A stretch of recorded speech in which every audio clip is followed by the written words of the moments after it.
The airport buzzed with the kind of energy only found in the early hours of the morning. Luggage wheels rolled over cold tiles, and the scent of coffee mingled with the jet fuel that lingered faintly in the air. Charles Whitman adjusted the cuffs of his designer blazer, walking with the confidence of a man who was used to private jets and corner offices. The delay in his flight had forced him into the commercial terminal, a rare inconvenience, but one he decided to accept with quiet tolerance. He stood near Gate 12, sipping an espresso that tasted nothing like the one his assistant brewed. His mind was already racing through numbers, meetings, and the acquisition deal scheduled for the next week. That was until a sharp cry pierced the white noise of the terminal. A baby? But it wasn't just the baby's voice that caught him, it was the woman holding the child. She stood near the window, gently bouncing the baby on her hip while murmuring soft reassurances. Her hair, a bit shorter than he remembered, still framed. Her face with that effortless grace. Her eyes, though tired, carried the same spark. For a moment, Charles felt his heartbeat pause. It was her. Emma Hayes, the woman he had loved deeply, and lost not through betrayal, but through the stubborn pride and career obsession that had shaped his 30s. She hadn't noticed him yet. She looked worn, her clothes not shabby but simple, and the baby in her arms. The baby had his eyes. Hazel, with flecks of gold. Charles forgot his coffee. He forgot the call buzzing in his pocket. Slowly he made his way closer, his footsteps uncertain for once. As he stood a few feet away, she turned, her breath caught, visibly. "Charles?"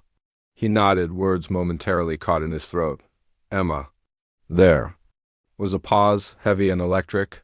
She glanced down at the baby, who now had one tiny hand wrapped around a strand of her hair. "You're traveling?"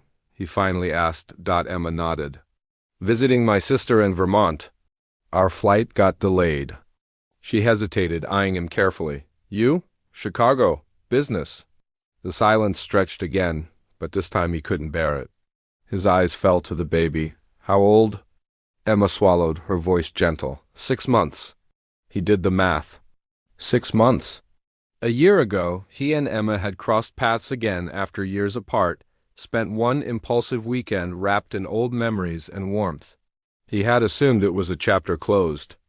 Clearly it had only just begun. "Emma," he said softly, his tone a question. She looked away for a moment, biting her lower lip, then turned back to meet his eyes.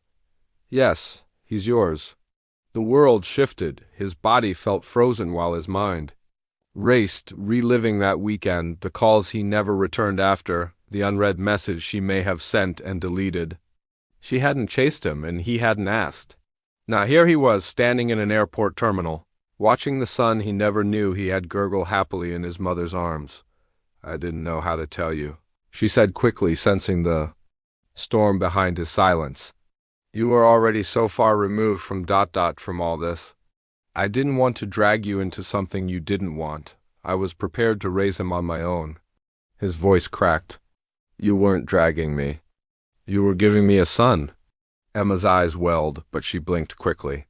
"I didn't expect to see you here. I thought—" "Well, it doesn't matter now." Charles took a cautious step closer. "It does. It matters more than anything." The baby cooed and reached toward him with pudgy fingers. Charles's heart broke open in ways he hadn't thought possible. Tentatively, he extended a hand, and the baby latched onto his finger with surprising strength. "What's his name?" "Liam? Liam," Charles repeated, tasting the name like a prayer. "May I hold him?" Emma hesitated only a second, before gently passing Liam into his arms. Charles felt awkward at first. Babies had never been part of his world.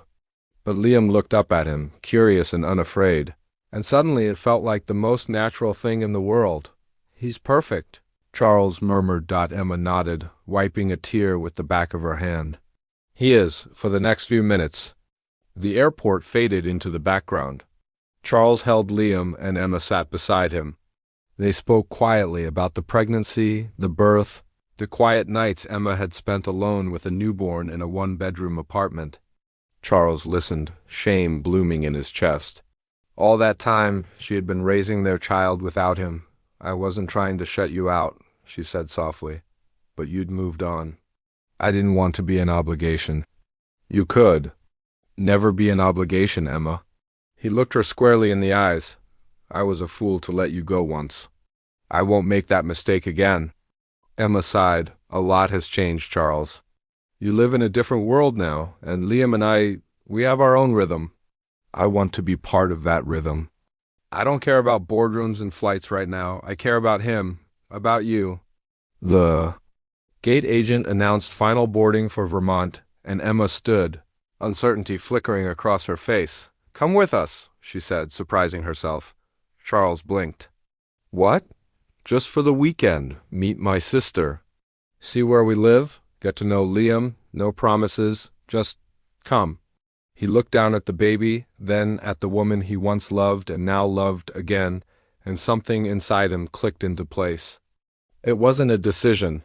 It was destiny, all right, he said, smiling through the burn of tears. Let's go home.